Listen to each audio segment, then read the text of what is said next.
क्या होगा।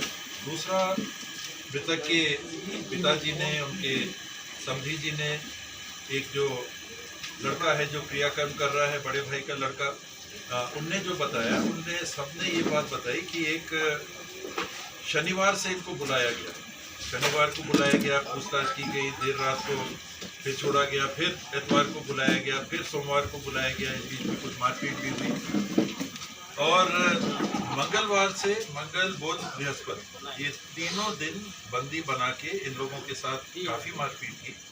जो बच्चा अभी क्रियाकर्म में बैठा है, बड़े भाई का लड़का, उसने तो बताया कि मेरे साथ तो मारपीट नहीं हुई है, 11वीं कक्षा में वो पढ़ता है, लेकिन बाकियों ने बताया कि हम लोग के साथ भी बहुत मारपीट की, और ये पुराना थाना का परिसर है, संभवतः वहाँ CCTV भी नहीं है, ये उन लोगों ने बताया कि वहाँ ले जाया जाता था, वहाँ मारपीट होती थी। तो बात जो स्पष्ट रूप से सामने आ रही है, इनका ये कहना है कि लगभग आधा घंटा पहले, जब ये फांसी में लटकने की बात आ रही है, आधा घंटा पहले इसको बुला के ले गए थे। 12 बजे के आसपास इनके परिवार के लोग खाना लाए थे, शायद खाने से खाना भी नहीं उपलब्ध हो रहा था, पानी देते थे।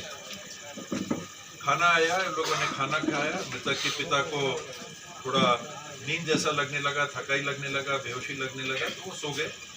जो समधी हैं इनके, उन्होंने बताया कि हमने कंबल से उड़ा दिया, और लड़का जो था वो बैठा हुआ था। इस बीच में पुलिस वाले आते हैं और उस लड़के को बुला के ले जाते हैं, और लड़का जाता है। थोड़ी देर बाद पिता भी उठते हैं और वो कहते हैं कहाँ गया लड़का, वो बताते हैं कि पुलिस वाले ले गए हैं। और लगभग 10-15 मिनट बाद इन लोगों को, तो पुलिस वालों का एक कमरा है जहां कंप्यूटर रखे हैं, वहां बंद कर दिया जाता है। मृतक के पिता, समधी, एक लड़का और जो अभी क्रियाकर्म में बैठा, ये बाहर बैठा था लड़का, ये 5वां हो गया, ये बाहर बैठा था, इसको भी बुला के लाए और उस कमरे के अंदर बंद कर देते हैं। ये लोग खोलने की कोशिश करते हैं कि भाई हमको बंद क्यों कर रहे हैं। दरवाजा का गैप थोड़ा सा है जिसमें इन लोग को दिखता है, और इन लोग बताए हैं कि उसमें से पहले 2 महिला पुलिस कर्मी वहां से जाते हुए बात करते हुए गए कि वो फांसी में लटक गया। फिर इन लोगों ने देखा कि 4 पुलिस वाले उसकी लाश को लेके और बाथरूम से जा रहे हैं, जो 2 तैनात थे वो तैनात थे। एक और सबसे पहली और बड़ी बात कि पुलिस हिरासत में मृत्यु हुई है, इसके लिए चाहे सुप्रीम कोर्ट हो, चाहे मानवाधिकार हो, इसमें स्पष्ट डायरेक्शंस हैं कि ये बहुत बड़ा जुर्म माना गया है। तो संबंधित और जवाबदेह लोगों के ऊपर जांच करके कार्रवाई होनी चाहिए, और मेरी राय है कि ऐसे लोग पुलिस विभाग में काम करने लायक नहीं है, इनकी बर्खास्तगी होनी चाहिए। प्रशासन को विचार करना है। मामला संदिग्ध है।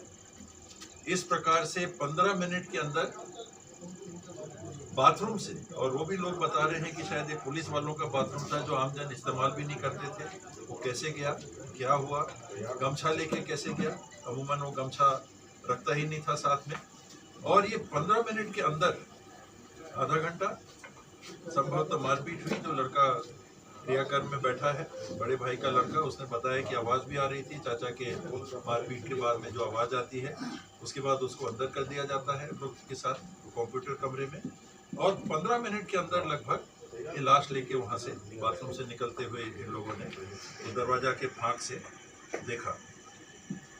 यदि फांसी पे कोई लड़का है तो व्यवस्था क्या है, कानून के प्रावधान क्या है? आप बदन को उतारने के पहले पंचनामा करते हैं क्या? उनके तो परिजन 4 लोग तो बंदी थे, किसी के सामने आपको लाश उतारा, क्या प्रक्रिया क्या है? क्या आपने पाया और आपने उतार लिया और उसमें अपने से कार्रवाई कर ली? पहला। दूसरा, ये 15 मिनट के अंदर ये सब कैसे हो गया? आधे घंटे पहले बच्चा, लड़का जाता है, वो व्यक्ति मृतक जाता है, अंदर लाके इनको बंद किया जाता है। उसके लगभग 15 मिनट के अंदर तो 4-5 और पुलिसकर्मी भी उसमें कंप्यूटर वाले में बैठे हुए थे, और वहां से फिर लाश को बाहर ले जाते हुए देखा जाता है। ये पूरा प्रकरण जिस तरह से घटित हुआ है, ये पूरी तरह से संदिग्ध प्रतीत होता है। और बात मैंने की, जो मृतक है इनकी पत्नी की बात आई कि ये लापता है, कहीं उसकी हत्या तो नहीं हो गई इत्यादि, इस बाबत पुलिस जांच पड़ताल कर रही होगी। उस संदर्भ में भी जो समधी है, समधी ने बताया कि मेरे को भी बुलाते थे, कई बार बुलाते थे, कहाँ हो आ जाओ, तो जब बुलाया मैं आ जाता था। एक दिन और बीच में बुलाया, कहा कि चलो उसमें जांच के लिए जाना है, तो समधी की गाड़ी में ही, 4 चक्का गाड़ी में ही बिहार की तरफ जाते हैं, झारखंड की तरफ जाते हैं। जहाँ भी जांच करना होता है वो टावर देख रहे होंगे या जो भी देख रहे होंगे, नहीं मिलता है, वापस आते हैं। दूसरे दिन फिर जाते हैं, रंका तक जाते हैं, रंका से देख के आते हैं, छानबीन करके आते हैं, बैठे हुए देखा, यानी मृत नहीं। पुलिस के सामने की चश्मदीद गवाही कि वो महिला फलाने जगह बैठी हुई पाई गई, कि चलो हमको दिखाओ कहाँ पर बैठी हुई है। इन लोग, रिक्शा वाला कहता है कि सवारी है, मेरे को छोड़ने जाना है, गुरुजी को ले जाइए, वो बता देंगे।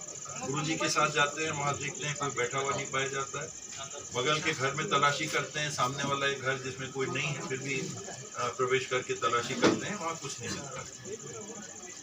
फिर निकलते हैं, एक बच्ची, उन्होंने बताया करीब 17 साल की बच्ची होगी, वो वहाँ से गुजर रही थी, उससे रोक के पूछा गया, उससे भी फोटो दिखाया गया कि पहचानती कहाँ, मैं पहचानती हूँ, ये उसी जगह उसने भी बताया कि यहाँ बैठी थी, किस रंग के कपड़े इत्यादि, पीले रंग की साड़ी। और आप कौन, कहाँ से आई हो, तो कहीं से आई थी रिश्तेदारी में, उसी घर में, बगल वाले घर में वो रिश्तेदारी में थी। एक और महिला की बात, उस रास्ते में आगे जाते हैं थोड़ा, तो बताते हैं कि 41 साल की महिला थी, उसको भी वैसे ही दिखा के पूछे कहाँ, हमने देखा इधर से जा रही थी, एक व्यक्ति भी साथ में था और हमने जाते देखा। तो वही हवाला, वही वेशभूषा, वही साड़ी। और समधी ने बताया कि उसके बाद जो पुलिस वाले थे उनने कहा कि तुम तो बच गए, क्योंकि जो जांच चल रही थी स्वाभाविक है कि संदेह के घेरे में होंगे कि लापता है तो कहीं कि हत्या तो नहीं हो गई, तो जीवित का सबूत उस दिन मिलता है। फिर भी ये जांच आगे चलती है और उन लोगों को बुलाया जाता है। प्रताड़ना हो ही रही थी, 3rd डिग्री हो ही रहा था, और अंततः स्थिति ये बनती है कि संदिग्ध स्थिति में मृत को फांसी से लटका बताया जाता है। और जो मेरे को जानकारी लगी है उसमें पांव जमीन पे थे। आधी फांसी वाली स्थिति जिसको कहा जा सकता है, डाउटफुल स्थिति, इस प्रकार की बातें सामने आ रही हैं। और जो बाकी मैंने आपको बताया कि कैसे परिवार के लोगों ने कहा कि हमने देखा है। साथ में अब ये कहानी भी सुनने में आ रही है कि सीसीटीवी फुटेज कुछ पुलिस वाले चर्चा में लाने की कोशिश कर रहे हैं कि हमने देखा उसको बाथरूम में जाते हुए देखा, और मृतक के पिता को भी हमने देखा बाथरूम तरफ जाते हुए, इत्यादि इत्यादि। तो ये 2 वर्षन स्पष्ट रूप से जो सामने आए हैं। पुलिस वाली तो सुनी सुनाई बात है सीसीटीवी वाली, लेकिन एक नई कहानी गढ़ने का प्रयास हो रहा है। इन परिस्थितियों में उच्चतम स्तर पे इसकी जुडिशियल इंक्वायरी होनी चाहिए, हाई कोर्ट के जज के माध्यम से होनी चाहिए, और या फिर सीबीआई से करानी चाहिए। स्थिति बहुत गंभीर है और पुलिस को ऐसे कोई अधिकार प्रजातंत्र में नहीं है कि नागरिकों के ऊपर इस प्रकार का, इस हद तक अत्याचार करें। पुलिस हिरासत में ये 2 महीने के अंदर ये दूसरी घटना हो रही है, जहाँ के स्वयं गृह मंत्री जी विधायक हैं कवर्धा के, वहाँ पुलिस हिरासत में मृत्यु की बात सामने आती है, वही 3rd डिग्री मारपीट इत्यादि, फिर वही घटना यहाँ दोहराई जा रही है। तो ये प्रजातंत्र, पुलिस राज नहीं है, और ये संदेश देना अति आवश्यक है कि ऐसा करने वाले पुलिस विभाग के कर्मी वो सेवा में नहीं रह सकते। मैं मुख्यमंत्री जी से यही उम्मीद करता हूँ कि स्वयं आदिवासी इलाके से आते हैं, और हम मानते हैं और सब कहते हैं कि आदिवासी समाज का और आदिवासी क्षेत्र का, जिसमें गैर आदिवासी भी हों, जो भी हों, और आज वो छत्तीसगढ़ के भी मुख्यमंत्री हैं। उनको प्रजातंत्र की रक्षा करनी चाहिए, उनको उन नागरिकों की रक्षा करनी चाहिए जिनकी जाने की बात सामने आ रही है, और ऐसे पुलिस कर्मचारी जो कानून के हद से कहीं आगे जाके लोगों की जान लेने की स्थिति तक बना दे रहे हैं, इनको बना सकते। सर, सूरजपुर में आज कुलदीप साहू के घर में बुलडोजर की कार्रवाई की गई है, क्या कहेंगे प्रशासन की इस कार्रवाई को, क्या सही है या फिर किस तरह से? साहू को जितनी भी सजा मिले वो अपने जगह की बात है। बुलडोजर के संदर्भ में यदि उनकी जमीन का पट्टा है इत्यादि है, तो सुप्रीम कोर्ट ने भी डायरेक्शन दिया है कि बुलडोजर ऐसे नहीं चलाना, एक प्रक्रिया है, उसके तहत चला। आप कब्जे की जमीन में है क्या, सरकारी जमीन में कब्जा है क्या कि आप बुलडोजर तोड़ रहे हैं? और एक ही व्यक्ति का तोड़ रहे हैं कि जितने लोगों ने कब्ज किया है सबका तोड़ रहे हैं? बलरामपुर से मेरे को फोन आए थे, 160-70 लोग हैं, इसमें चुन के वह TS बाबा के घर हमको तोड़ रहे। ये प्रजातंत्र की न्यायोचित कार्रवाई नहीं है। शासन और प्रशासन को बदले की भावना से कुछ करने का अधिकार नहीं है, चाहे वो कोई भी व्यक्ति है। अगर किसी ने किसी की जान ली भी है तो उसकी भी एक प्रक्रिया है, उस प्रक्रिया से आपको चलना चाहिए। और वो पुलिस के संदर्भ में अब सवाल आ रहा है, उस प्रशासन के संदर्भ में सवाल आ रहा है जिसने उस साहू को थाने में बैठा के, जबकि वो जिला बदर के तहत कार्रवाई के अधीन था, वो अबे समोसा लेके आओ, 20 समोसा लेके आओ, इस प्रकार का आचरण कर रहा था।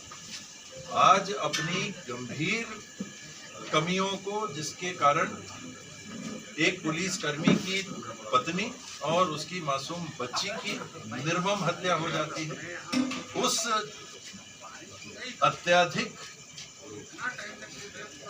काम करने की क्षमता का अभाव दिखाने की स्थिति में आप उसको ढांकने के लिए इस प्रकार का काम अगर करना चाहेंगे तो पब्लिक ना समझ नहीं करेगी। हमको बुलडोजर नहीं चाहिए, हमको उस महिला और उस बच्ची के हत्यारे के फांसी की सजा मिलते हुए मृत्युदंड, अगर कानून की प्रक्रिया है, मैं तो अपने से कह रहा हूँ कि ऐसा होना चाहिए, क्योंकि rarest of the rare case में आता है।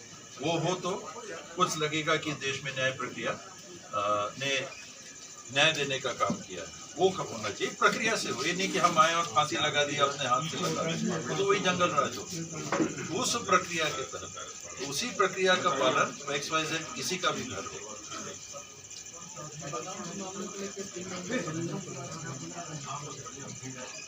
देखिए, विपक्ष का ये काम रहता है कि लोगों से जुड़े हुए संवेदनशील जो मुद्दे हैं उनको उनकी भावनाओं के अनुरूप वो उठाए। 5 साल के लिए चुनाव हो गया, राष्ट्रपति शासन तो लगने नहीं वाला, हम ये उम्मीद तो करते नहीं है, लेकिन अब इसकी चर्चा होने लगी। अगर इस तरह से शासन चलेगा तो क्या ये शासन चलना चाहिए? मैं अभी उसकी मांग नहीं कर रहा, लेकिन तब तक आप क्या करिएगा प्रजातंत्र, हम हाथ पे हाथ रख के घर में बैठे रहेंगे क्या? लोगों की